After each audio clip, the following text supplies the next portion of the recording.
नमस्कार मित्रांनो, स्वागत आहे तुम्हा सर्वांचं 45 मराठी चॅनलवर। आजच्या घरोघरी मातीच्या चुली मालिकेच्या भागामध्ये काय घडलं हे जाणून घेण्यासाठी व्हिडिओला शेवटपर्यंत बघा। नवीन आलेल्या मंडळींनी चॅनलला सबस्क्राइब केलं नसेल तर सबस्क्राइब करून बेल बटन टच करा, ज्याच्यामुळे तुम्हाला नवीन व्हिडिओ लवकर मिळतील।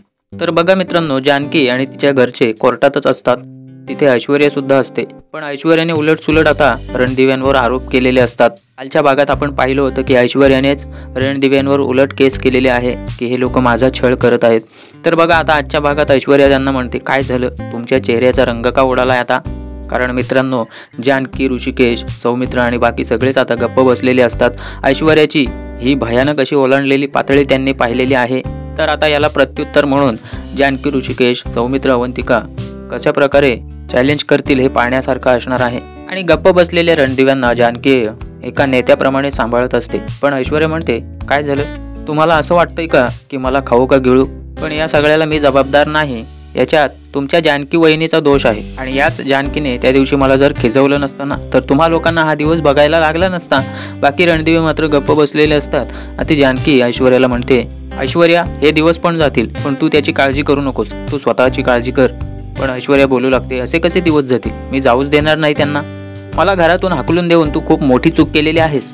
त्या दिवशी घरातून मला धक्के मारून मारून बाहेर काढलंस ना जानकी, आणि हीच गोष्ट आता तुझ्या अंगाची येणार आहे। त्या ऐश्वर्याला कोणत्या तरी प्रकारचा एक विशिष्ट आनंद होत असतो, कारण तिला असं वाटतं की रणदिव्यांना पुढच्या तारखेला शिक्षा होऊ शकते। आणि अशी कल्पना करत ऐश्वर्या आणि तिचे वडील सयाजीराव तिथे कोर्टातच असू लागतात रणदिव्यांच्या वरती।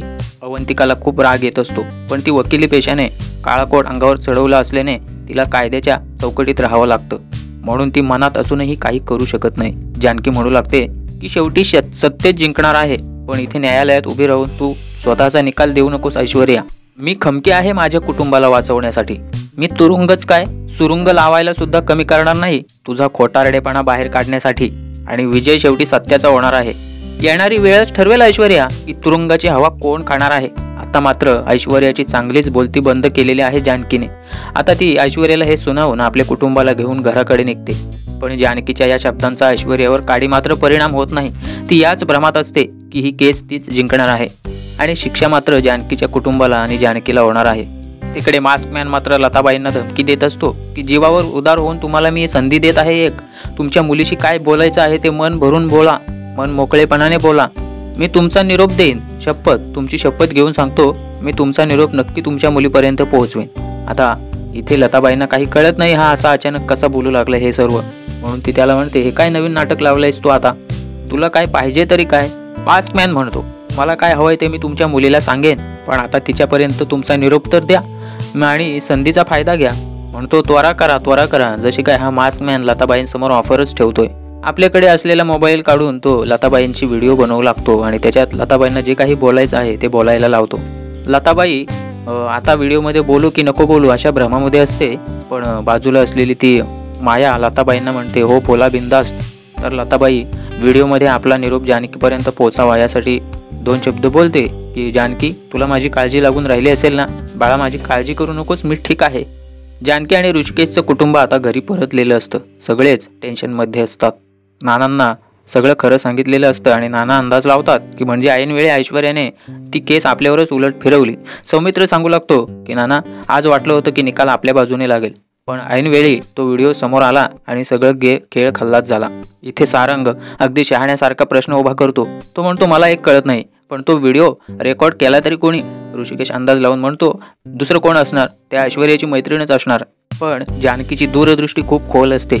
ती असं म्हणू लागते की हे सगळं ऐश्वर्याच्या मैत्रिणींनी केलेलं आहे, मला असं वाटत नाही, कारण त्या जेव्हा हे सगळं घडलं ना तेव्हा तिथे नव्हत्याच। त्याच्या आधीच अवंतिकाने त्यांना हाकलून लावलं होतं आणि अवंतिकालाही चांगलंच आठवतं की तिने ऐश्वर्याच्या मैत्रिणींना हे सगळं प्रकरण होण्याआधीच बाहेर हाकलून लावलेलं।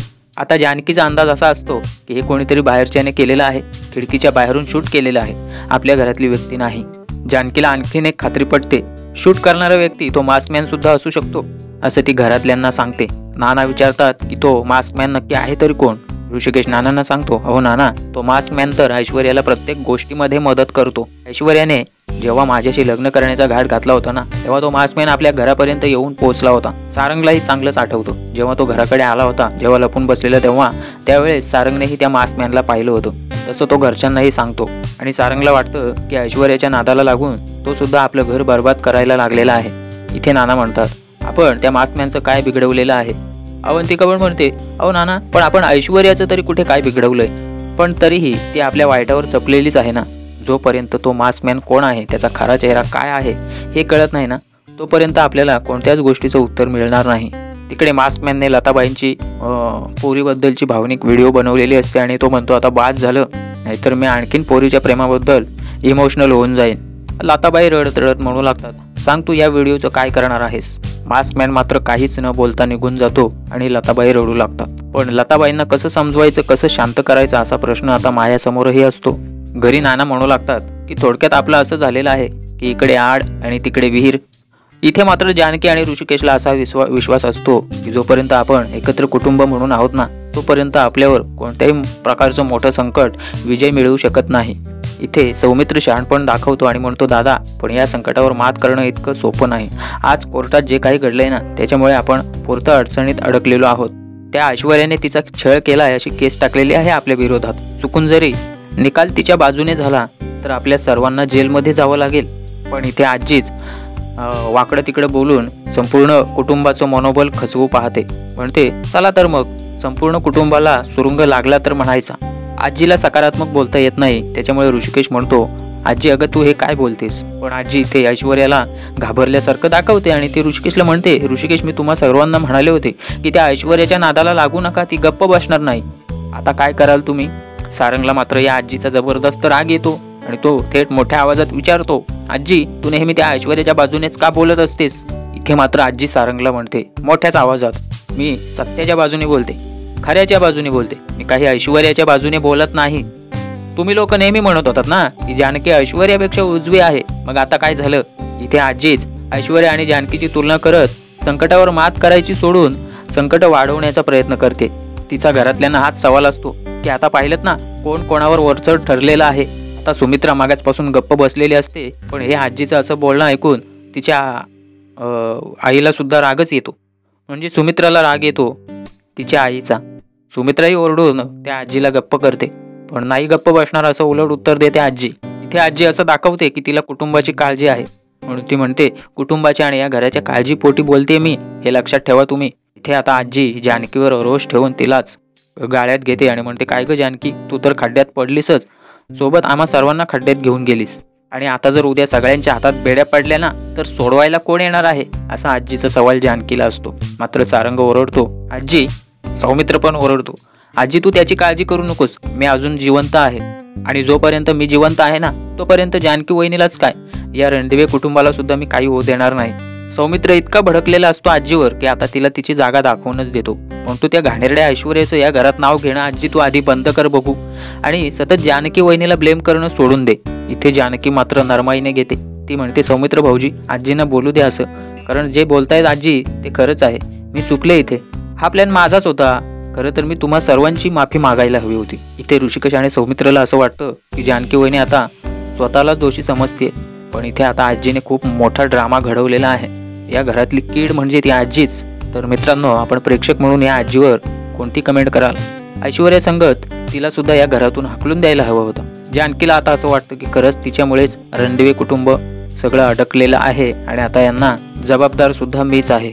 मला तुरुंगातून सोडवण्यासाठी तुम्ही सर्वांनी किती जीवाचा आटापेटा केलात, पण मी काय केलं? तुम्हा सर्वांना अटकवलं. मी ढकलले तुम्हाला दुःखाच्या दरीत. मला माफ करा. जानकीने आता आपल्या कुटुंबासमोर हात जोडलेले असतात. आजीच्या या नकारात्मक गोष्टींचा, तिच्या बोलण्याचा परिणाम आता जानकीवर स्पष्टपणे आपल्याला दिसून येतोय. शेवटी अवंतिका बोलतेच, अहो वहिनी, तुम्ही या आजींचं ऐकून स्वतःवर सगळं ओढवून घेऊ नका. या सगळ्यात तुमची काही चूक नाही. त्या ऐश्वर्याला तिची जन्माची अद्दल घडावी म्हणून आपण हा निर्णय घेतलेला आहे, तोही अख्ख्या कुटुंबाने मिळून. ते सुद्धा आजीमध्येच पचकते. ती म्हणते अवंतिकाला, हो, ते तू बोलतेस ते बरोबर आहे, पण धडा शेवटी कोणी कोणाला शिकवला? ऐश्वर्यानेच शिकवला ना तुम्हाला.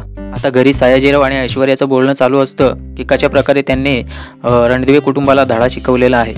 सयाजीराव हसत असतो, ऐश्वर्या पण असते आणि म्हणते, त्या रणदिवे कुटुंबाला मला जन्माची अद्दल घडवायची आहे आणि कायमचं तुरुंगात खडी फोडायला लावायचं आहे. इथे सयाजीराव आपल्या पोरीला सपोर्ट करतो, म्हणतो पोरी करशील ते पण करशील तू. पण कोर्टात कमालच झाली, समधी केसच पलटी झाली की आपल्या बाजूनं. इथे ऐश्वर्या खूपच मोठ्या आत्मविश्वासात, अति आत्मविश्वासात असते. ती म्हणते, तुम्ही पाहिलं का त्या जानकीचं तोंड तिथे कोर्टात कसं झालं होतं? संपूर्ण रणदिवे कुटुंबाला असं आभाळ फाटल्यासारखं वाटलं असेल. तर इथे सयाजीराव म्हणतो, अगं पोरी, पण तो आभाळ फाडणारा माणूस कोण होता? तो मास्कमॅन, याला तर म्हणतात शेरास सव्वा शेर. इथे सयाजीरावाला प्रश्न असतो की ती मास्कमॅन आहे तरी कोण आणि तो कशामुळे आपली मदत करतोय? तर ऐश्वर्या खुशीत गाजरे खात म्हणते, हो ते पण आपल्याला हळूहळू कळेल की. सयाजीराव म्हणतो, हळूहळू काय कळेल? त्याचा हेतू तरी आपल्याला माहिती आहे का? उद्या तो तुला सुद्धा अडकवू शकतो, त्याच्याबद्दल आपल्याला काहीच माहिती नाही.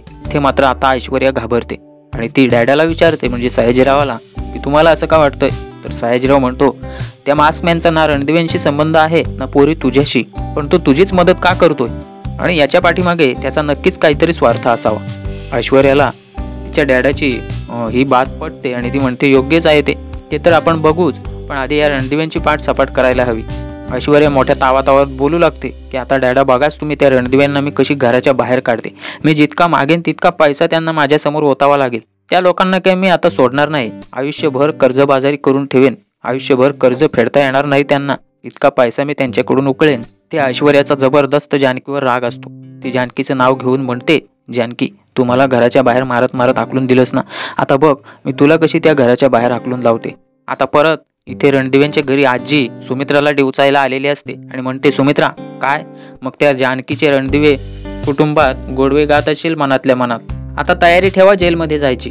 आणि तेवढ्यात पोलीस आलेले असतात आणि ते बेड्या ठोका यांना, ऋषिकेश दादा, जानकी वहिनी आणि सगळ्या कुटुंबाला असं म्हणतात. असं चित्र आता सुमित्राला दिसतं फक्त, कारण आजीने तसं वातावरण तिथे तयार केलेलं असतं. सुमित्रा घाबरते आणि आई हे काय आहे, मला खरंच कळत नाही, असा भीतीदायक प्रश्न आजी समोर ठेवते. शेवटी सुमित्रा आपल्या आईला चांगलंच ठणकावून सांगते, आई तुझं काय चाललंय? त्या जानकीबद्दलचा कडवटपणा तुझ्या मनातून कधी जाणार आहे? आजी मात्र हेकाडे असते. ती हेकेखोरपणे म्हणते, जानकीबद्दलचा कडवटपणा माझ्या मनातून कधीच जाणार नाही. मी तर तुमच्या सगळ्यांचा विचार करते आणि शेवटी मीच वाईट ठरते. आता इथे आजी सुमित्राला सल्ला देते. तिला सांगते की मला काय वाटतं बघ, आता या सगळ्यातून तुम्हाला सर्वांना ऐश्वर्याच फक्त वाचवू शकते, जी सुमित्राला ऐश्वर्याची माफी मागायला लावते. एकदा तिच्याशी बोल म्हणते, तिची माफी वगैरे माग, तिच्याशी गोड गोड बोल आणि बाकी सगळं प्रकरण ऋषिकेश आणि जानकीच्या अंगावर ढकलून दे आणि स्वतः जबाबदारी घेऊ नकोस. इथे मात्र आता सुमित्रा तिच्या आईवर म्हणजे या आजीवर भडकते आणि म्हणते, आई तू हे काय बोलतेस? अगं माझा मुलगा आहे तो ऋषिकेश आणि मीच त्याला अडकवू का या सगळ्यात? त्या आजी म्हणते सुमित्राला की तू ज्यांना जन्म दिलेला आहेस त्यांचा विचार कर ना, त्या अनाथ ऋषिकेशला आणि त्या जानकीला राहू दे तिकडे. सुमित्रा परत आजीवर चिडते, पण आजी म्हणते, बघ सुमित्रा माझ्यावर चिडू नकोस, तुला मी आधीच सांगून ठेवते, ऐश्वर्या आता तुमच्यावर खटला भरणार आहे आणि तिच्याकडे धडधडीत पुरावा आहे. सगळेजण जर तुम्ही अडकलात तर मग काय करशील? माझं ऐक, तिच्याशी एकदा बोल आणि माझी खात्री आहे की तुझं ती नक्की ऐकेल. इथे आजी आता लाख मोलाचा सल्ला असल्यासारखं बोलते. हे बघ सुमित्रा, आता तुझं माझं आयुष्य संपलेलंच आहे, पण आता बाकीच्यांसाठी तर जगायचं आहे ना. उद्या जर तुला चांगला दिवस पाहायचा असेल तर आत्ताच चांगला विचार कर. मी तुला सांगायचं काम केलेलं आहे, तुझं तू ठरव काय करायचं काय नाही ते. आजी मात्र तिचं भडकाऊ भाषण देऊन तिथून आता कलटी घेते. आता खोलीमध्ये जानकी काळजीत असते. ऋषिकेश येऊन तिला धीर देतो, पण जानकी म्हणते, कसं शांत राहू ऋषिकेश, इथे तर सत्याचा विजय होतो असं आपण म्हणतो, पण सत्यालाच इथे कोंडीत पकडलं जातंय. खोटं ठसठशीत इथे रुजवलं जातंय, खोटंच खरं म्हणून वावरलं जातंय. पण खरंच ऋषिकेश असं व्हायला नको, सत्य हरायला नको, सत्याचाच विजय व्हायला हवा. ऋषिकेश इतक्या सहजपणे बोलत असतो की त्याला कसलीच भीती नसते आणि तो ठामपणे जानकीला सांगतो की नाही जानकी, सत्य आपलं कधीच हरणार नाही, विजय सत्याचाच होईल, कारण सत्याला तलवारीसारखी धार असते. आणि आता हे मान्य आहे की ऐश्वर्यासारखी माणसं त्या तलवारीची धार थोडी बोथट करायला जातात, पण माझ्यावर विश्वास ठेव जानकी, त्या माणसांना या सगळ्यात यश मिळणार नाही. इथे जानकी म्हणते, यश नाही मिळालं ना तरी त्या ऐश्वर्याला सवय आहे यश ओरबाडून घ्यायची. इथे जानकीला आता कल्पना सुचते की आता या सर्वांवर एकच उपाय आहे की मास्कमॅनच्या तावडीतून आईला सुखरूप सोडवायचं. आपल्याला निदान हे तर माहिती आहे की आई जिवंत आहे आणि ती मास्कमॅनच्या ताब्यात आहे, हा ऐश्वर्याच्या ताब्यात नाही. काही करून आपल्याला आईला लवकरात लवकर सुखरूप सोडवायला हवं, पण त्याच्या आधी हा मास्कमॅन कोण आहे याचा पत्ता आपल्याला लावायला हवा. ऋषिकेश म्हणतो, जानकी आता त्या मास्कमॅनचा पत्ता सुद्धा लवकरच लागेल, पण आता आम्ही म्हणजे सौमित्र आणि मी पोलीस स्टेशनमधून जाऊन येतो, त्यांची काही मदत मिळते का ते पाहतो. तोपर्यंत तू आशा सोडू नकोस, लगेच हार मानू नकोस. इथे आता सुमित्राच्या मनात थोडासा ओलावा आलेला असतो, कारण ती बघा कशी म्हणते. आई म्हणते त्याप्रमाणे ऐश्वर्याशी बोलायला हवं, कदाचित ती माफसुद्धा करेल. ती म्हणाली ना तर मी तिची माफीसुद्धा मागेन, पण या सगळ्यात मी माझ्या ऋषिकेश जानकीला अटकवणार नाही. जानकी आणि ऋषिकेश आणि या कुटुंबावर असलेल्या प्रेमापोटी सुमित्रा ऐश्वर्याच्या पाया पाडायला सुद्धा तयार झालेली आहे. आणि एकीकडे आजी, जी आपल्याच या पोरीच्या घराच्या आयुष्याची संसाराची वाट लावायला निघालेली आहे. सुमित्रा लगेच ऐश्वर्याला फोन लावते आणि ऐश्वर्याला विचारते, हे सर्व काय चाललेलं आहे, सर्व थांबव, आम्ही तुझं काय बिघडवलेलं आहे. पण उलट ऐश्वर्याच सुमित्राला म्हणते की तुमच्या पापांचा घडा गिरवून दाखवू का मी. तुमचा तो हुशार मुलगा लग्नातून पळून गेला आणि त्या बावळट मुलासोबत माझं लग्न झालं आणि त्या जानकीने मला मारत मारत घराच्या बाहेर हाकलवलं. त्या जानकीने त्या घरात माझा कायम छळ केला आणि तुम्ही पण काय माझ्यासमोर काय चांगले वागलेलं नाही. तुम्हीही माझा अपमान केलेला आहे, मला मारत बाहेर काढलेलं आहे, सर्वांसमोर माझं हसं केलेलं आहे. तुम्ही लोक माझ्यासोबत इतके वाईट वागलात आणि आता अपेक्षा करते की मी तुमच्यासोबत चांगलं वागावं. सुमित्रा म्हणू लागते, ऐश्वर्या ते सगळं विसरून जा आता. ऐश्वर्या रागाने म्हणते, कसं विसरू मी. परत तिच्या डोक्यात काहीतरी प्लॅन येतो आणि ती जरा नम्रपणे म्हणते की बरं ठीक आहे, मी विसरते चला, पण त्याच्या आधी मला सॉरी म्हणा तुम्ही. ती सुमित्रा गप्प बसलेली असते आणि ऐश्वर्या म्हणते, आता काय झालं, तुमची वाचा बसली का. तर विचार करून सुमित्रा तिला शेवटी सॉरी म्हणतेच. ऐश्वर्या असं नाही ऐकून घेत. ती म्हणते, असं सॉरी म्हणायचं नाही, असं म्हणा की ऐश्वर्या मी चुकले, मी हरले, मला माफ करा. सुमित्रा ऐश्वर्या सांगेल तसं म्हणते. परत एकदा ऐश्वर्या म्हणायला लावते की आता बोला ऐश्वर्या, तूच मोठी आहेस. परत सुमित्रा म्हणते, हो गं बाई तूच मोठी आहेस. सुमित्रा म्हणते, बरं आता बोलले ना तू म्हणशील तसं, आता माफ कर माझ्या मुलांना, आता केस मागे घे. ऐश्वर्या आता सुमित्राला म्हातारे वगैरे बोलू लागते आणि बावळट वगैरे म्हणून म्हणते, मी काय आता केस मागे घेणार आहे का. आणि हा इतका मोठा खेळ मी काय संपवायला मांडलेला नाही. तुमचा खेळ कायमचा बंद करायचा आहे मला, आणि तुम्ही संपलात की हा खेळ सुद्धा कायमचा संपेल. तुम्ही काळजी करू नका, मी काही केस मागे घेणार नाही. ऐश्वर्या फोन ठेवून देते. इथे तिने सुमित्राचा जबरदस्त अपमान केलेला आहे. आजीमुळे हे सगळं झालेलं आहे. आता तरी या गोष्टीची सुमित्राला अक्कल यावी. आजीचं कधी ऐकावं नाही, नाहीतर याच्या पुढे हे असंच होत राहणार. तर मित्रांनो, मास्कमॅनने तो लताबाईंचा व्हिडिओ काढलेला असतो, तो आता जानकीपर्यंत त्याने फॉरवर्ड केलेला आहे आणि त्या व्हिडिओत मास्कमॅनने धमकीसुद्धा दिलेली आहे की तुझ्या आईला जिवंत बघायचं असेल तर कोणालाही न सांगता देवळाच्या पाठीमागे भेटायला ये. आता कुठे भेटायचं हे त्याने टायमिंग वगैरे ॲड्रेस वगैरे सर्व त्या व्हिडिओत सांगितलेलं असतं. आणि तो असंही सांगतो, एकटीच ये, जर कोणाला घेऊन आलीस ना तर देवाच्या दारातूनच देवाच्या घरी पाठवून तुला कायमची. तर मित्रांनो, ठरल्याप्रमाणे जानकी मास्कमॅनला भेटायला जाते आणि त्या मास्कमॅनची अट अशी असते की तुझ्या आईला जिवंत पाहायचे असेल तर ते प्रॉपर्टीचे पेपर्स तुझ्या घराचे मला आणून दे. तर चला मग, आत्तापुरतं इतकंच. उद्याच्या भागात हे सर्व आपण पाहणार आहोत. तोपर्यंत धन्यवाद.